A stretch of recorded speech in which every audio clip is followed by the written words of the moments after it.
मैं हूं चारुल शर्मा। संसद में आज प्रधानमंत्री कार्यालय में हरियाणा के राज्यपाल पीएम मोदी से मिले और साथ ही पीएम मोदी ने उनके साथ आई बच्चियों से मुलाकात की।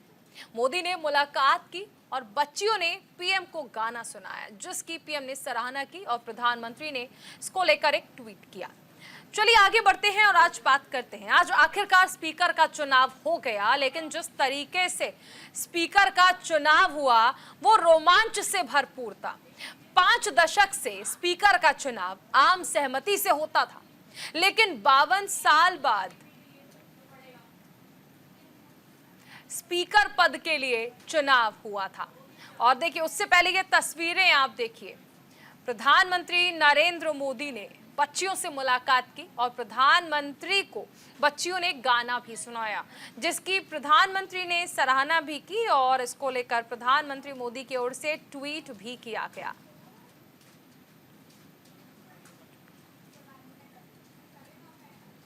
तो संसद में आज प्रधानमंत्री कार्यालय पहुंची थी ये बच्चियां, जिन्होंने प्रधानमंत्री से मुलाकात की। हरियाणा के राज्यपाल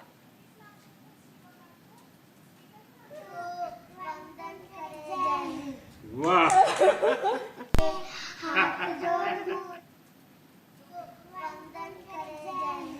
वाह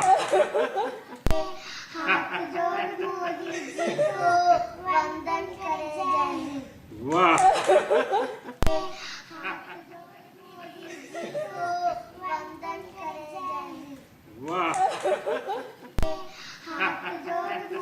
तो प्रधानमंत्री नरेंद्र मोदी ने इन बच्चियों से मुलाकात की और हरियाणा के राज्यपाल बंडारू दत्तात्रेय भी इस दौरान मौजूद रहे। प्रधानमंत्री मोदी से बच्चियों ने जब मुलाकात की तो एक गाना भी गाया, जिसकी प्रधानमंत्री ने तारीफ भी की, सराहना की और ये जो वीडियो है इसको भी प्रधानमंत्री की ओर से ट्वीट किया गया।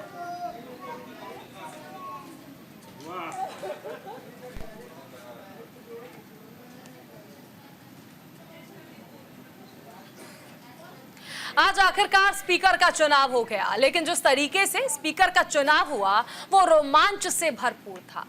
5 दशक से स्पीकर का चुनाव आम सहमति से होता था, लेकिन 52 साल बाद स्पीकर पद के लिए चुनाव हुआ।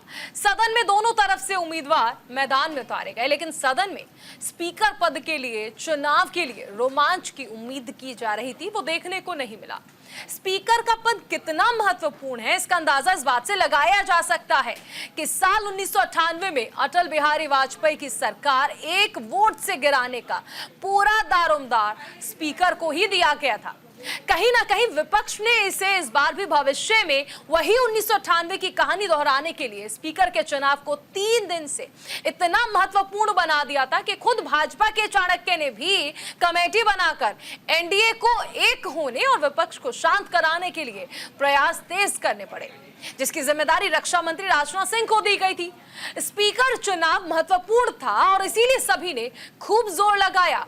हालांकि राहुल गांधी जानते थे कि वो ये चुनाव हार जाएंगे, क्योंकि भाजपा के पास पूर्ण बहुमत से ज्यादा यानी 292 सांसद और इंडी गठबंधन के पास कम बहुमत थी। लेकिन स्पीकर चुनाव में मिली हार के बावजूद भी राहुल गांधी ने जोरदार प्रदर्शन किया। आदरणीय अध्यक्ष जी, मेरी तरफ से आपको शुभकामनाएं हैं, लेकिन इस पूरे सदन की तरफ से भी आपको अनेक अनेक शुभकामनाएं।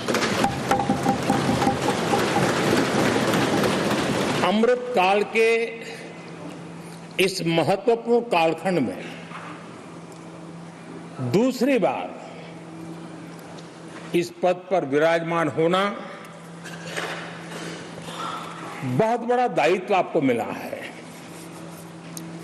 और आपका 5 वर्ष का अनुभव और आपके साथ हम लोगों का 5 साल का अनुभव, हम सबका विश्वास है कि आप आने वाले 5 साल हम सबका मार्गदर्शन भी करेंगे और देश की आशा अपेक्षाएं पूर्ण करने के लिए ये सदन अपना दायित्व निभाने में आपकी बहुत बड़ी भूमिका रहेगी। Speaker sir, I'd like to congratulate you for your successful election. For the second time, that you have been elected. I'd like to congratulate you on behalf of the entire opposition, on behalf of the India Alliance. Speaker Sir, this House represents the voice of India's people. And you, Speaker Sir, are the final arbiter of that voice. Of course, the government has political power, but the opposition also represents the voice of India's people. नहीं आप लोगों ने मैं नहीं आपको औपचारिक तौर से कह रहा हूँ, हमने डिवीजन नहीं मांगा क्योंकि हमने उचित समझा कि पहले दिन एक आम सहमति का माहौल था, एक रचनात्मक कदम था हमारा। मैं अपनी तरफ से अपने साथ के सभी सदस्यों की तरफ से बहुत बहुत बधाई और शुभकामना देता हूं। जिस पद पर आप बैठे हैं इससे बहुत गौरवशाली परंपराएं जुड़ी हुई हैं और हम सब यही मानते हैं कि बिना भेदभाव के आगे बढ़ेगा और लोकसभा के अध्यक्ष के रूप में आप हर सांसद और हर दल को बराबरी का मौका और सम्मान देंगे। निष्पक्षता इस महान पद की महान जिम्मेदारी है। आप लोकतांत्रिक न्याय के मुख्य न्यायाधीश की तरह बैठे हैं। हम सबकी आपसे अपेक्षा है कि किसी भी जनप्रतिनिधि की आवाज़ दबाई न जाए और ना ही निष्कासन जैसी कार्रवाई दोबारा सदन की गरिमा को ठेस पहुंचाएं।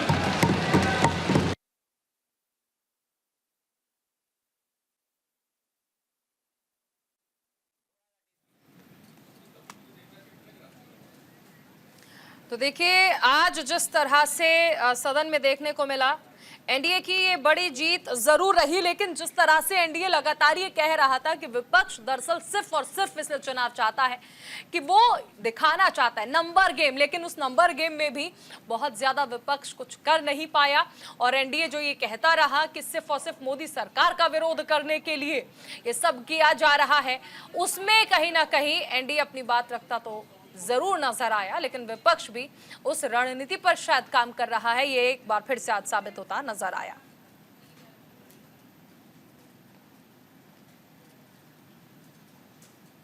ओम बिरला को एक बार फिर से अध्यक्ष चुन लिया गया है और के सुरेश का कमाल नहीं चल पाया।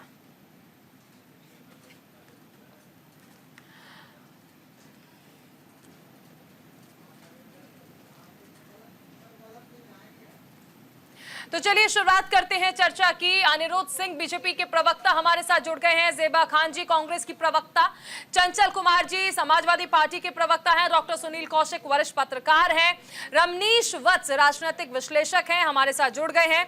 सबसे पहले अनिरुद्ध सिंह जी आपके पास आएंगे। सबसे पहले तो शुभकामनाएं, एनडीए की लगातार ये दूसरी जीत है और उसके बाद आज का ये जो पूरा घटनाक्रम रहा, इस पर आपका रिएक्शन। बहुत बहुत धन्यवाद न्यूज इंडिया को कि उन्होंने शुभकामनाएं हम लोगों को दी। देखिए क्या है कि कांग्रेस के साथ में बार बार ये कहते हैं कि इसमें कंसेंसस बन जाना चाहिए था, इस तरीके से चुनाव होना था, उस तरीके से चुनाव होना था। भाई 1952 का जो चुनाव हुआ उसमें भी लोकसभा की स्पीकर के लिए चुनाव हुआ था। दूसरी बात ये कहते हैं डिप्टी स्पीकर के लिए, इनके इतने राज्य हैं, कहीं पे भी भारतीय जनता पार्टी के या उनके सहयोगी दलों को इन्होंने डिप्टी स्पीकर का मौका नहीं दिया है। तो जाहिर सी बात है जब राजनीतिक क्षेत्र में हम काम कर रहे हैं तो हम लोग ये सोच के काम करेंगे लोकतांत्रिक मूल्यों के लिए क्या उचित है क्या अनुचित है। दूसरी चीज ये है कि ओम बिरला जी एक सहज सरल और अच्छे व्यक्ति हैं। 5 साल उन्होंने जिस तरीके से लोकसभा को चलाया है अच्छे ढंग से, उस ढंग से अगर मैं विपक्षी दलों से ये अपेक्षा करूंगा कि आपका संख्या बल ज्यादा है, आप आइए मुद्दों की राजनीति करिए और मुद्दों के कंस्ट्रक्टिव मुद्दे उठाइए और उसमें आप पॉलिटिक्स में आइए। लेकिन इनके साथ में क्या है कि एक बाहर जाके हंगामा करेंगे, ये सारी चीजें। लेकिन हो सकता है इस साल इनके समझ में आया हो कि इनके पास थोड़ा संख्या बल बढ़ा है तो सारी जिम्मेदारी का भी नैतिक इनके पास बोध हुआ हो, तो शायद ये अच्छा करे। लेकिन इनसे उम्मीद नहीं की जा सकती, जिस तरीके से इन्होंने अप्रोच अप्लाई किया है उस ढंग से तो इनसे उम्मीद तो नहीं की जा सकती कि ये लोग आम सहमति की बार बार बात करते हैं। और दूसरी चीज ये है कि दलित कार्ड खेलते हैं, जहां पे वायनाड में इनको लगता है कि चुनाव जीत जाएंगे तो वहां परिवारवाद चलाई करते हैं, और जहां पे इनको स्पष्ट रूप से है कि चुनाव हार जाएंगे तो वहां किसी ऐसे कार्यकर्ता को लाके खड़ी कर देंगे कि भैया देखो क्या कहते हैं, आपको लोग चुनना नहीं चाह रहे हैं, और उसके बाद मैदान छोड़ के भाग जाएंगे। चलिए ज़ेबा जी, आपका रिएक्शन आज की जो घटनाक्रम रहा, आज जिस तरह से कैंडिडेट आपने भी उतारा था लेकिन जीत ओम बिरला जी की हुई। जी कोई बात नहीं है, हम हताश जीत हुई है भाजपा की, कोई बात नहीं है, हम हताश नहीं है, लेकिन हमारा काम है कि जब जनता ने हमें चुनकर भेजा है पार्लियामेंट, तो पार्लियामेंट में, लोकसभा में देश की जनता के मुद्दों को हम मजबूती से रख सके और जनता की समस्याओं पर आवाज उठा सके। और इसी प्रक्रिया को मजबूत करने के लिए हम डिप्टी स्पीकर की मांग कर रहे थे, लोकतांत्रिक तरीके को जो अच्छे से चल सके इसके लिए मांग कर रहे थे, और हमारी मंशा कुछ नहीं थी। लेकिन भाजपा जो है हर बात को तोड़ मरोड़ कर, मैं सुबह से आज डिबेट में बैठी हूँ और भाजपा के प्रवक्ता जो है कभी कोई कुछ बोल रहे हैं, कोई कुछ बोल रहे हैं। हमने मांग की, इसमें कोई गुनाह तो नहीं है, ये लोकतंत्र की एक प्रक्रिया है। अगर हम मांग करते हैं कि डिप्टी स्पीकर हो तो इसमें क्या गलत है, ताकि लोकसभा में आवाज को मजबूती से उठाया जा सके।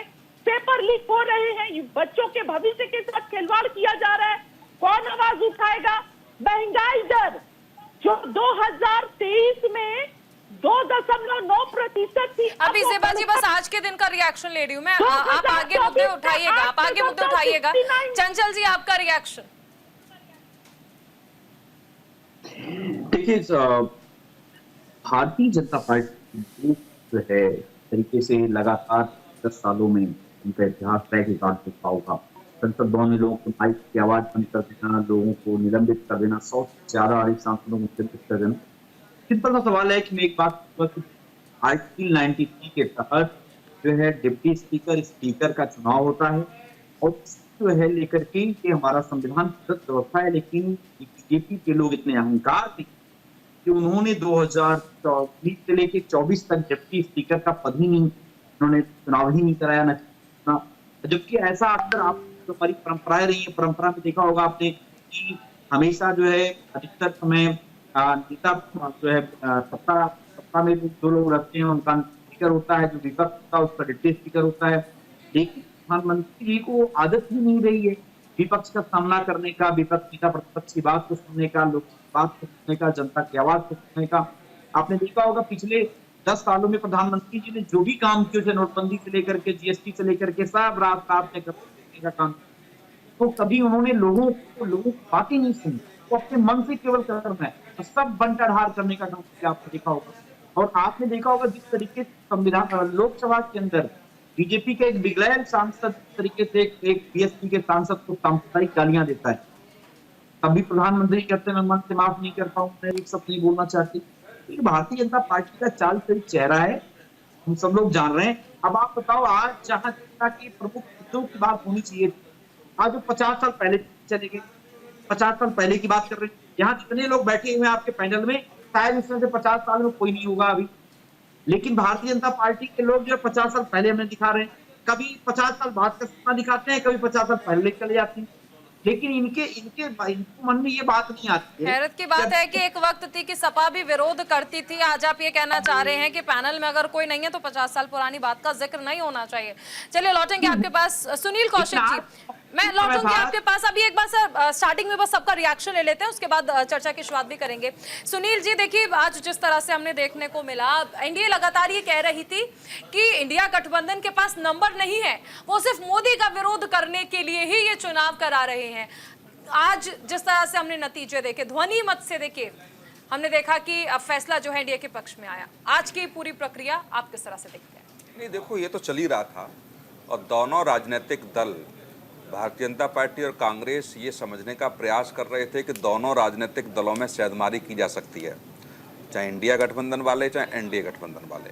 लेकिन निश्चित तौर से आप देखिए कि ममता बनर्जी ने जो कल कहा और आज जाकर के उस पर सहमति होती है।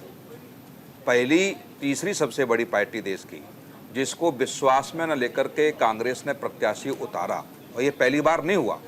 यदि अविश्वास प्रस्ताव आपने देखा होगा तभी भी कांग्रेस ने सहयोगी संगठनों को विश्वास में नहीं लिया। इतने बड़े फैसले होते हैं तो निश्चित तौर से कांग्रेस को बड़े भाई के रूप में सारे छोटे राजनीतिक दलों को भरोसे में लेना चाहिए था। फिर भी आप देखिए कि चुनाव के बाद ओम बिरला जी के लोकसभा स्पीकर बनने के बाद दोनों राजनीतिक दल, कांग्रेस कह रही है, बधाई दे रही है, स्वागत कर रही है, और जयराम रमेश जी ने सीधा स्पष्ट तौर से कहा कि पहला दिन था, हमें स्वागत करना चाहिए, हम कोई ऐसी गलतफहमी नहीं पालना चाहते थे। जिस विश्वास भरोसे के साथ पहला दिन हमने देखा है, निश्चित तौर से आगे भी लोकसभा अध्यक्ष के रूप में ओम बिरला जी काम करेंगे। लेकिन अभिषेक बनर्जी का आप बयान देखिए, टीएमसी के तमाम नेताओं का आप बयान देखिए, आज भी टीएमसी लोकसभा स्पीकर के चुनाव को लेकर के सहमत नहीं है। तो क्या ये इंडिया गठबंधन में दरार नहीं? राहुल गांधी जी के बात करने के बाद यदि ममता बनर्जी इंडिया गठबंधन के प्रत्याशी को समर्थन देती हैं और व्हिप जारी करती हैं, लेकिन उसके बाद क्या होता है, तो ये सब देखना पड़ेगा। क्या इंडिया गठबंधन में अभी भी सहमति असहमति के स्वर हैं? क्या कांग्रेस ने जो फैसला लिया, चाहे डिप्टी स्पीकर के पद को लेकर के लिया हो, चाहे स्पीकर के पद के चुनाव को लेकर के लिया हो, क्या वो स्थायित्व तो निभा पाए? और सबसे महत्वपूर्ण बात ये देखेंगे आप, डिप्टी स्पीकर पद की जो कांग्रेस मांग कर रही है, विपक्ष में बैठे हुए राजनीतिक दल मांग कर रहे हैं। इस समय देश में 9 ऐसी सरकारें हैं जहां विपक्ष में बैठे हुए राजनीतिक दलों की हैं। क्या उन 9 सरकारों में डिप्टी स्पीकर का पद विपक्ष के पास है क्या? इसका जवाब भी तो देना पड़ेगा। यदि आप डिप्टी स्पीकर का जी रमनीश जी, पहले ही परीक्षा में फेल हो गया इंडिया गठबंधन। देखिए चारुल जी, इस बात को कहना उचित होगा कि पिछले 28 साल से एनडीए जो है इंटैक्ट है, और इसका परिणाम पहले से ही सबको पता था कि लोकसभा स्पीकर के रूप में ओम बिरला जी चुने जाएंगे, क्योंकि इनके पास एनडीए के पास बहुमत है। लेकिन आप देखिए कि इंडिया अलायंस के पास बहुमत नहीं है, इनको ये बात पता था। उसके बावजूद भी देखिए, सबसे बड़ी बात है कि आज इन्होंने आप हिस्सेदारी की बात करते हैं, दलित के हितों की बात करते हैं, संविधान के नैरेटिव भी चलाते हैं, बचाने की नैरेटिव जो चलाते हैं, तो आज फिर से आपने एक दलित चेहरे को, केपी सुरेश, उनको आज अपमान झेलना पड़ा कि आप जयराम रमेश कहते हैं कि वोटिंग के लिए, डिवीजन के लिए मैंने मांग नहीं की। फिर अभिषेक बनर्जी जी कहते हैं कि हमने तो इसके लिए आवाज़ उठाई। तो आप देखिए कि यहाँ पे किस तरह का विरोधाभास हम देख सकते हैं कि दोनों पार्टियों में, टीएमसी में, और इसका मैंने कल भी देखा जो बयान जो टीएमसी के तरफ से आ रहे थे, टीएमसी के नेता का विरोधाभास हमने चुनाव के दौरान भी देखा।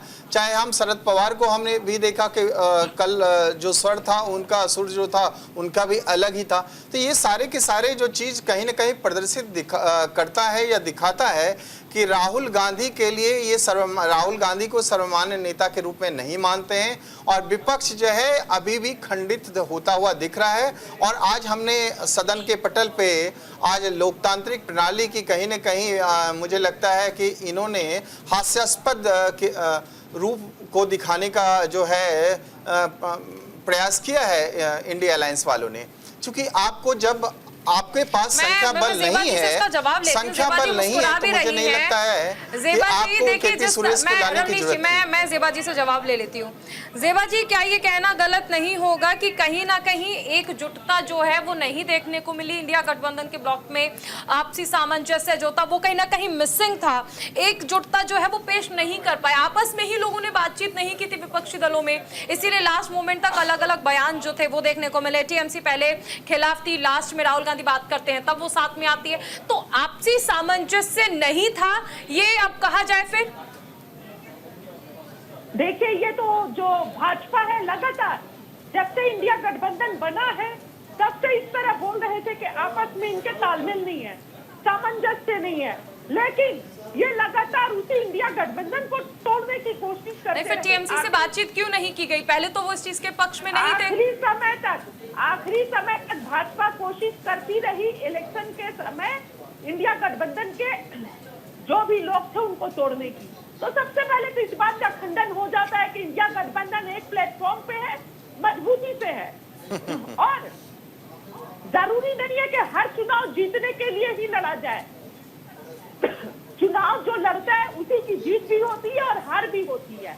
लेकिन यहाँ पर महत्वपूर्ण बात यह है कि जनता ने जो हम पर विश्वास जताया है, पर इतना कॉन्फिडेंस अगर था तो ध्वनि मत से क्यों पारित हुआ? आपने क्यों मांग नहीं की वोटिंग की? डिवीजन वोटिंग की मांग करते हैं। देखिए, मैं ये बोल रही हूँ कि जनता ने हमें चुना है, विपक्ष बनाया है और वो उम्मीद हमसे करते हैं कि हम पार्लियामेंट में देश की जनता की समस्याओं को मजबूती से उठा सके और देश की जनता के साथ कुछ गलत ना हो सके।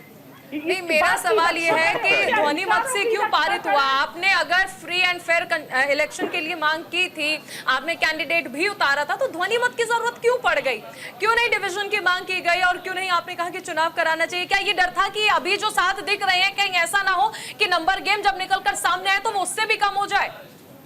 देखिए, डर तो हमें किसी बात की डर नहीं है, हम डरते नहीं है। डरती भाजपा है। भाजपा डर के हमारे सहयोगियों को तोड़ने की कोशिश की। भाजपा पूरे चुनाव में डर कर चुनाव लड़ी है, बौखलाई हुई थी, लगातार चुनाव में उल-जुलूल। डिवीजन की मांग आप नहीं कर रहे हैं और आप कह रहे हैं कि भाजपा डरी हुई थी। मुद्दों की बात नहीं करती। देखिए, आप अब जो भी बोलना चाहे, सत्ता पक्ष जो भी बोलना चाहे, कोई रोक नहीं है, लेकिन पूरा देश जान रहा है कि राहुल गांधी जी, इंडिया गठबंधन और कांग्रेस पार्टी डरती नहीं है, ना कोई डरा सकता है, ना डरी है, ना आगे डरेगी। हम जनता के मुद्दों को, जनता के परेशानियों को हमेशा उठाते आए हैं और इससे भी मजबूती से अब हमारे नेता राहुल गांधी जी नेता परिपक्ष है और मजबूती से उठाएंगे और हम देश के जनता के हकों के लिए लड़ाई करेंगे, इस महंगाई, बेरोजगारी, भुखमरी के लिए। आप सोचिए, 2023 में जो महंगाई दर 2.9% थी, वो अब 2024 में बढ़कर 8.69% हो गई है। इसकी जवाबदेही कौन लेगा? अगर आप सवाल पूछिएगा प्रधानमंत्री जी से, आज स्पीकर चुनाव पे ही रही ये डिबेट तो बहुत होती रहेगी, अच्छा पर है। आज स्पीकर चुनाव पे नहीं, इसमें क्या है, ये सही बात उठा रही हैं, बिल्कुल सही कह रही हैं।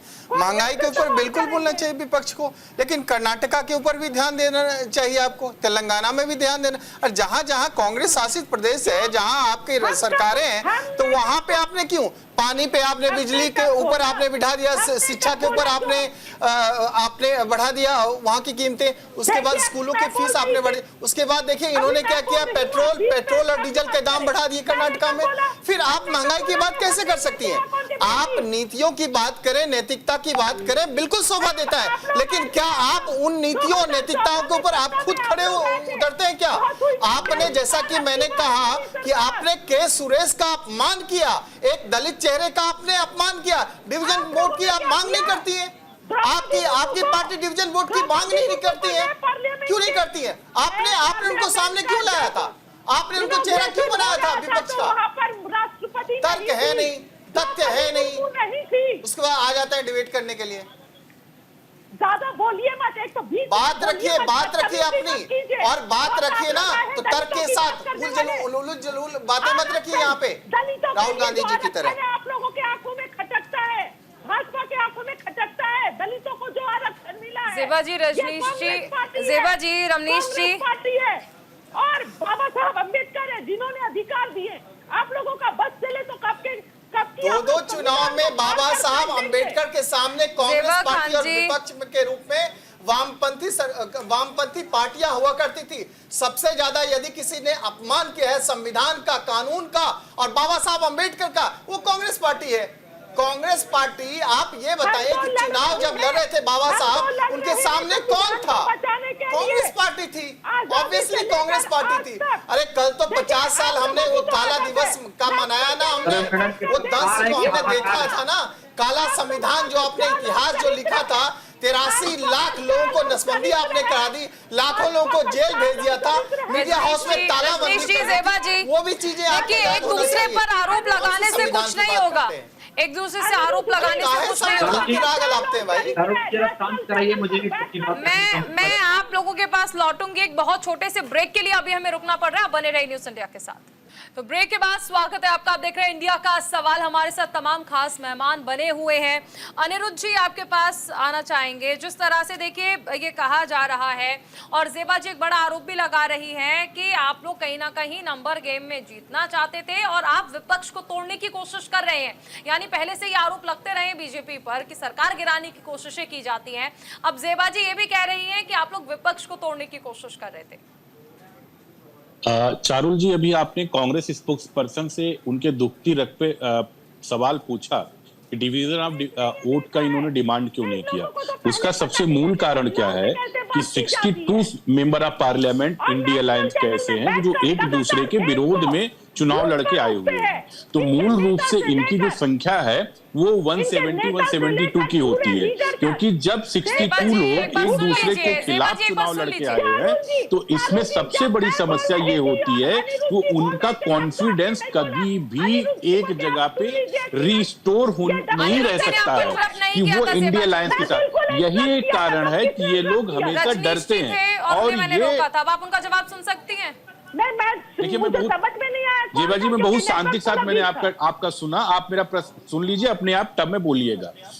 तो जब 62 लोग ऐसे हैं member of parliament India alliance के जो एक दूसरे के खिलाफ चुनाव लड़के आए हैं, तो जाहिर सी बात है कि उनका जो कॉन्फिडेंस होगा उनका एक जगह नहीं स्टोर रह सकता कि वो इंडिया अलायंस के साथ ही वो कहीं न कहीं कभी यही इनके दिमाग में डर है कि अगर उल्टा डिविडेंड्स की बात इसमें बात करते हैं तो कहीं न कहीं हो सकता है कि इनकी पोल पट्टी आज खुल जाए या ऐसे करते रहेंगे। तो इनके साथ में एक सबसे बड़ा लॉजिकल चीज है, क्योंकि 62 लोग जब एक दूसरे के खिलाफ चुनाव लड़के आए हुए हैं तो वोट ऑफ डिविडेंड्स की मांग नहीं कर सकते। मांग करने का मतलब यह कि मांग करें, कहीं ना कहीं मान ले हो सकता है कोई इनका पोल पट्टी खुले, वो उनकी तरफ वोट ना करे या उनके सपोर्ट में ना आए। तो इनके साथ ही, और इसलिए इनको अपने सारे पार्टनर को एक साथ रखना इनके लिए बहुत बड़ा चैलेंज होगा आने वाले समय में।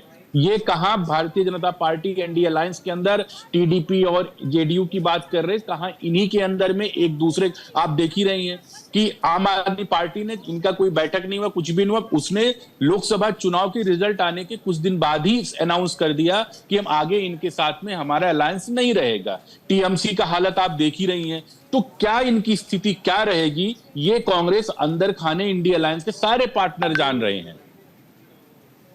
ठीक है, और भाजपा में क्या चल रहा है वो भी कांग्रेस और पूरा देश देख रहा है कि किस तरह दो बैसाखियों पर सरकार को लेकर चल रहे हैं। एक जो तानाशाह सरकार जो हम बड़े सरकार बना चुके हैं, लोकसभा अध्यक्ष बना चुके हैं। अरुण जी, अभी तो आप बोल रही थी कि मुझे इंटरप्ट नहीं करना है अनिरुद्ध जी के बीच में। ज़ेबा जी, मैंने तो आपको भी मौका नहीं दिया, आप खुद ही बोलने लगी हैं।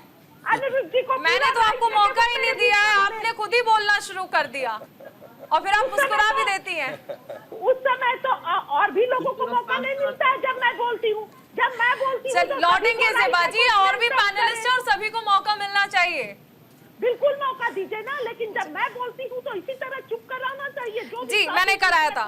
सुनील जी, देखिए जिस तरह से अनिरुद्ध जी ये बात कह रहे हैं और बीजेपी लगातार ये कह रही है कि कहीं ना कहीं एक चैलेंज बन गया है इंडिया ब्लॉक को एक साथ रखने का। बीजेपी एनडीए लगातार ये बात कह रहा है। आपको क्या लगता है, वाकई कोई विपक्ष के सामने चैलेंज है अपने सहयोगियों को एकजुट रखने का? नहीं, देखो बिल्कुल है, इसमें कोई दो राय नहीं है।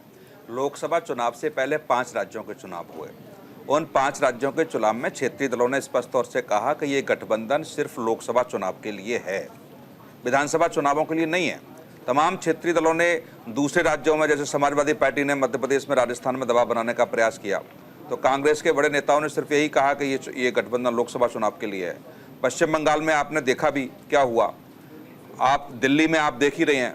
तो जो क्षेत्रीय दल अब चुनाव लड़ेंगे, जो अगला विधानसभा आने वाले हैं, तो क्या वो कांग्रेस के साथ लड़ेंगे, कांग्रेस के खिलाफ लड़ेंगे, ये तय करना है क्षेत्रीय दलों को।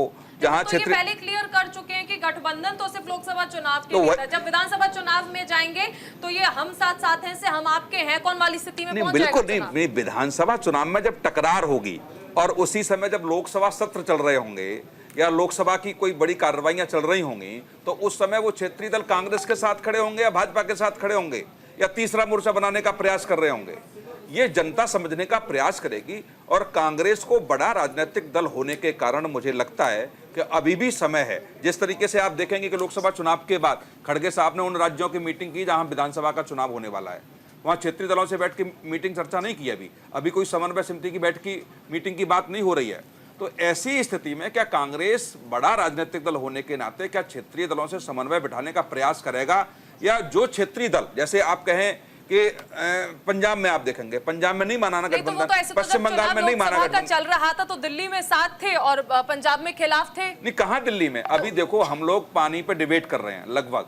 रिजल्ट के बाद तो हो गया था ना, रिजल्ट के बाद तो हो गया था। पानी पे डिबेट पे कांग्रेस आप पार्टी को घेर रही है ना, कांग्रेस के नेता आप पार्टी के खिलाफ बोल रहे हैं ना, लेकिन अब लोकसभा में यही पानी का मुद्दा उठाया जाए, कोई भी राजनीतिक दल उठाए, तो कांग्रेस की सहमति क्या होगी? क्या कांग्रेस आपके साथ खड़ी होगी या भाजपा के साथ खड़ी होगी?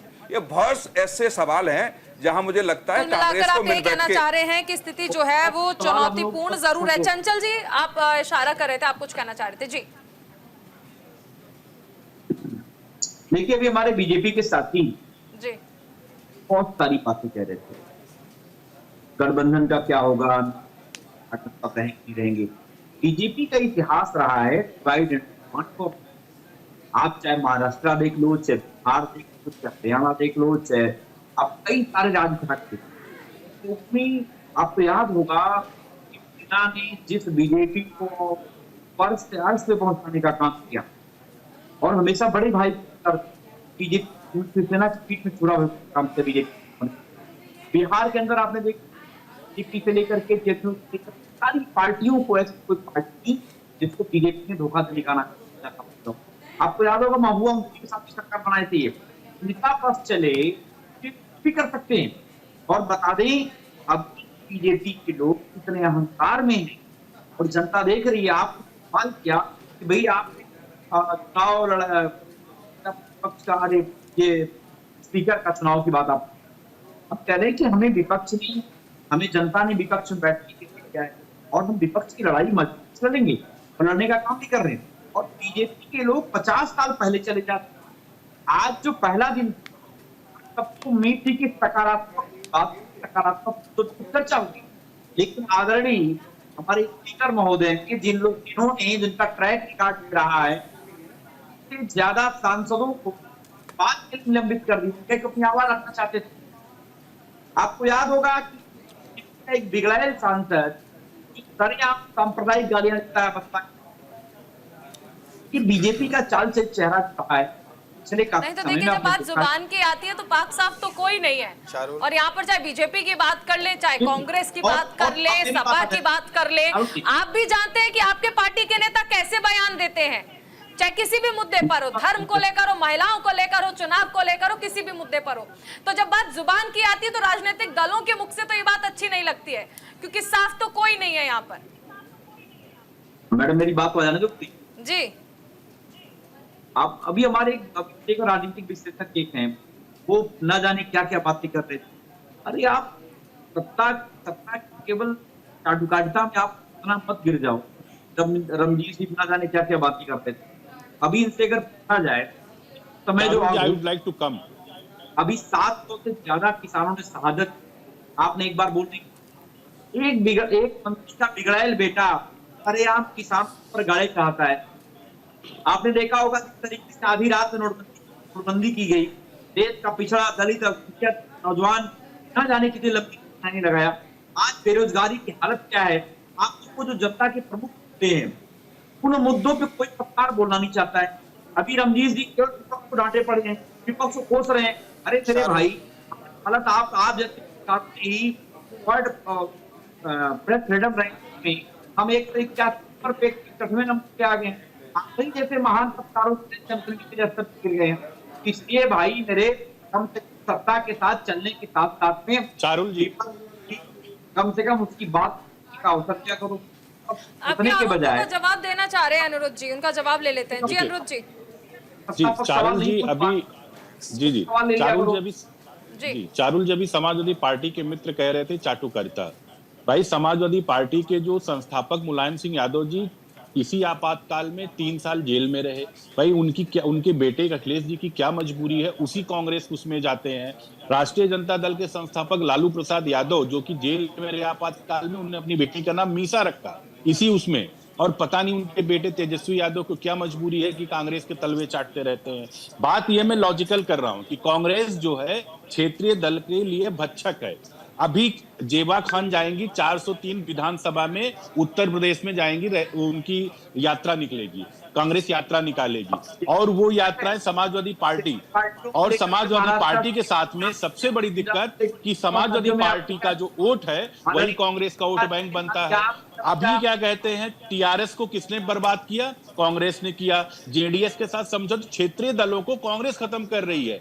चाहे आप देखते जाइए, ये भारतीय जनता पार्टी के लिए डर नहीं, समाजवादी पार्टी में चंचल कुमार सोचे कि जेबा खान जब 403 विधानसभा में यात्रा लेके जाएंगी तो इनका जो पुराना वोट बैंक था कांग्रेस का, जो समाजवादी में शिफ्ट हुआ था, वो कांग्रेस में जाके शिफ्ट हो जाएगा। तो दिक्कत इन लोगों के लिए है। ये आप देखते जाइए, साल से 2 साल। अभी सुनील जी ने एक बात कही, इस बात पे बहुत गंभीर बात है। करते थे, धर्म को और बीच में लेके आते थे, उसका भी जनता ने आपको जवाब दिया है।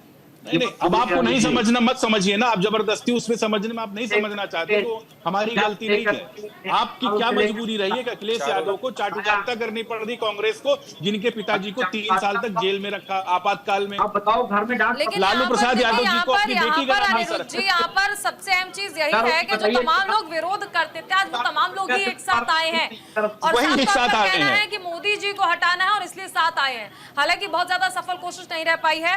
रमनीश जी कुछ कहना चाह रहे हैं? जी रमनीश जी। सबसे पहले मैं कहना चाहूँगा कि देखिए, इन्होंने जिस तरह के आरोप लगाए कि आज भारतीय जनता पार्टी बस पार्टियों को तोड़ने का काम करती है, तो देखिए मैंने देखा कि आज़ादी से लेकर के कांग्रेस पार्टियों से सैकड़ों ऐसी पार्टियां बन गई और वो सारी की सारी पार्टियां, तो आप क्षेत्रीय पार्टियां देखिए कितनी मजबूत है, लेकिन कांग्रेस पार्टी कहाँ रह गई?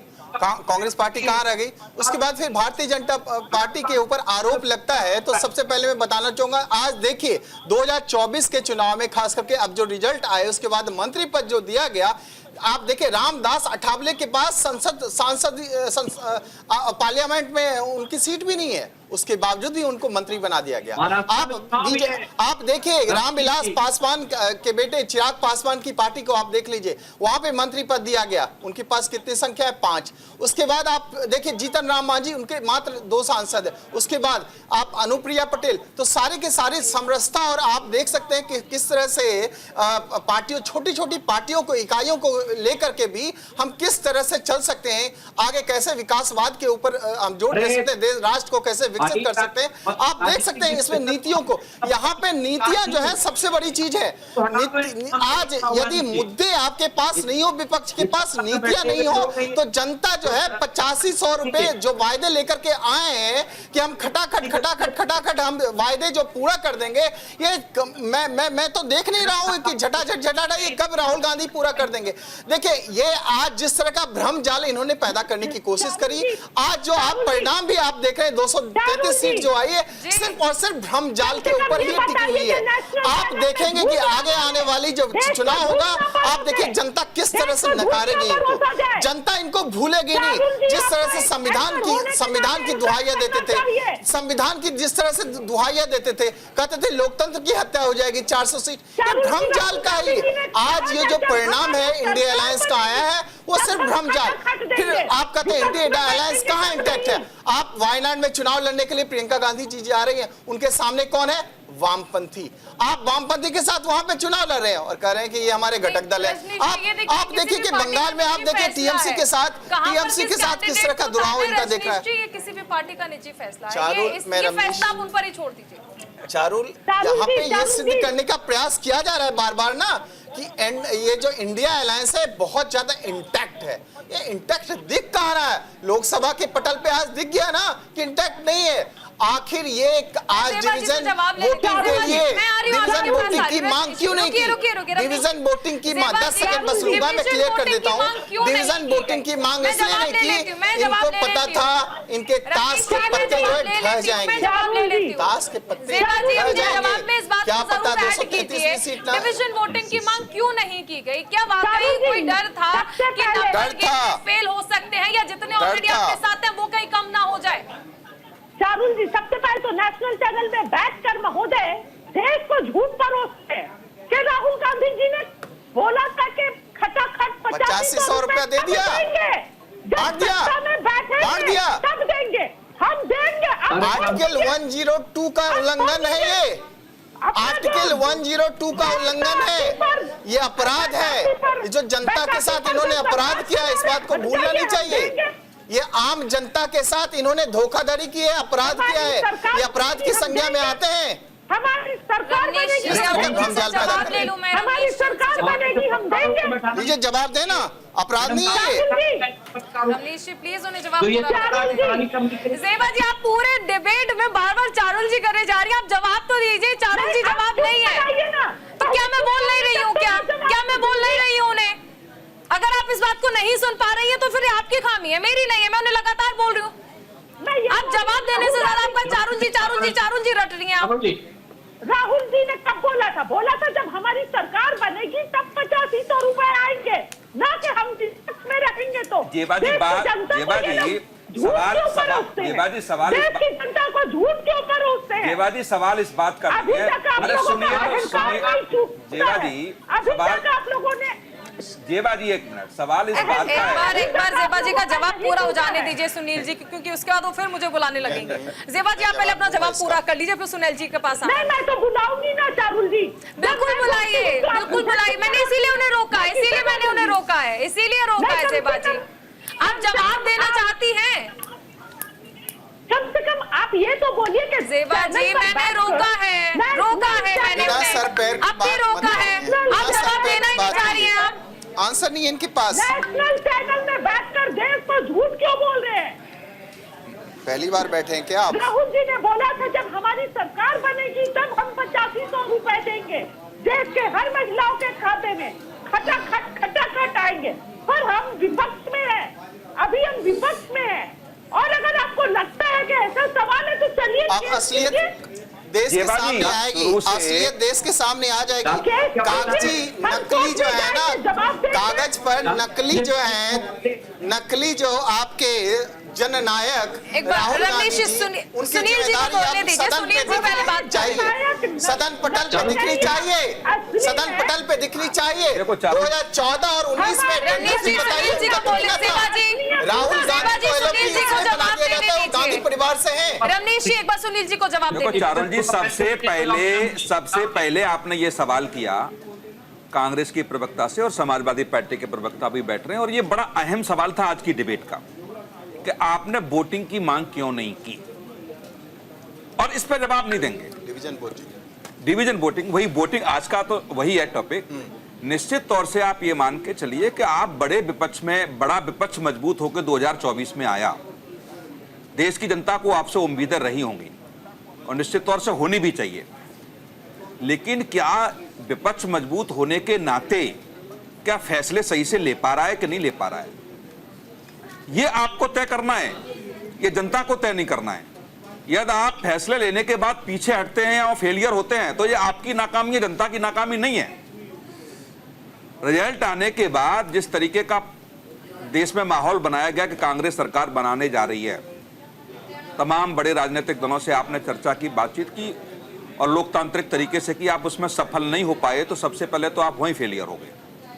दूसरा सबसे महत्वपूर्ण, लोकसभा अध्यक्ष के चुनाव को लेकर के जो आपने रणनीति बनाई, ये नहीं है कि 2 घंटे का खेल है, पिछले 1 हफ्ते से ये प्रकरण चल रहा है और आपने निर्णय लिया, प्रत्याशी उतारा, प्रस्तावक को के रूप में बाकायदा आपने नामांकन उनका कराया और बहुत सारे राजनीतिक घटक आपके साथ जो इंडिया गठबंधन में थे उनको मनाने का प्रयास भी आपने किया, लेकिन अंतोगत्वा अंत में आप पीछे हटे तो ये हताशा दर्शाती है कि आप वास्तव में जो भाजपा आरोप लगा रही थी और जो सत्ता पक्ष के लोग आरोप लगा रहे थे जो एनडीए गठबंधन में हैं, वो सच साबित हुआ क्या?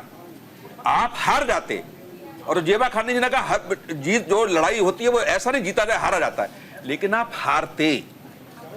आप हारने के लिए पीछे से मैदान छोड़ के क्यों चले गए? आप वोटिंग की मांग करते और वोटिंग की मांग करने के बाद जो लगता आपको चाहिए थी। सुनील जी मैं चंचल जी का रिएक्शन ले लूं, वक्त बहुत कम है। चंचल जी आप बोलिए। देखिए अभी हमारे राजनीतिक विश्लेषक जो बीजेपी का चोला पहन के बैठे हुए हैं, मैं जरा मुझे मुद्दे की पूछना बात करो ना। चाहता हूं, मुद्दे की बात करो ना। तो तुमने कौन सा चूल्हापन रखा है? कहने और बीजेपी का वक्त चलता है, बात आ जानी मेरी बात है, 8500 रुपए महीने की बात करते हैं। अरे बताओ, सवाल पूछा था 5 मिनट के बाद में, और अगर 85 रुपए चाहिए, अगर बैठे लोग चाहते हैं कि लोग ऐसा काम करें, मौका दे दो, हमें मौका दो, अभी पूरे करके दिखा देंगे। ये बात है, मौका तो दिया था समाजवादी पार्टी को उत्तर प्रदेश में, बेड़ा गर्क कर दिया, कानून की धज्जियां उड़ा दी, उत्तर प्रदेश का काला इतिहास रच दिया गया। उत्तर प्रदेश में, उत्तर प्रदेश जो है दंगाइयों का प्रदेश हो गया था, उत्तर प्रदेश जो है दंगाइयों का प्रदेश हो गया था। और किसकी सरकार में? समाजवादी पार्टी की सरकार में मौके दिए जाते हैं जनता के द्वारा, बार बार दिए जाते हैं, लेकिन आप लोग करते क्या है जनता के साथ? न्याय नहीं करते आप, न्याय नहीं करते थे। यहाँ पे याद नहीं आता है समाजवादी पार्टी में, याद नहीं आता है समाजवादी पार्टी में।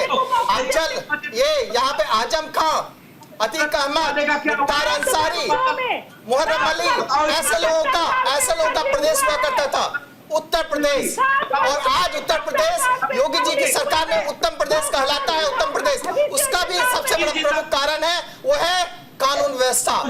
कानून व्यवस्था सुरक्षा सबसे बड़ी है, सबसे बड़ी व्यवस्था है। बात है, इस बात को समझना चाहिए। मुद्दा आज यहाँ पर ये है कि आखिर विपक्ष की ओर से डिवीजन वोटिंग की मांग क्यों नहीं की गई? ज़ेबा जी, आपने भी इस बात का जवाब नहीं दिया कि डिवीजन वोटिंग की आप लोगों ने अपील क्यों नहीं की? ध्वनि मत से क्यों पारित हो? बात करते हैं, मैं ये बोलना चाहती हूँ कि पढ़ के आया करो ना, मोदी के अच्छा पार्टी जवाब के दे दो। सहयोगी बेटी उनकी कौन है? ये जवाब नहीं है, ये जवाब नहीं है। ज़ेबा जी, 3 बार मैंने आपसे ये सवाल किया, आपने हर बार सिर्फ और सिर्फ आरोप लगाए। रवनीश जी, आखिर इतने ही अच्छे आपने काम सिर्फ और किए, सिर्फ आरोप लगाए, लेकिन जवाब नहीं दिया, जो ये दर्शाता है कि विपक्ष जानता था कि खामियां हो सकती थी। वक्त की कमी है। बहुत शुक्रिया आप सभी खास मेहमानों का हमारे साथ जुड़ने के लिए। और इसी के साथ इंडिया का सवाल में फिलहाल इतना ही। आप बने रहिए न्यूज़ इंडिया के साथ। नमस्कार।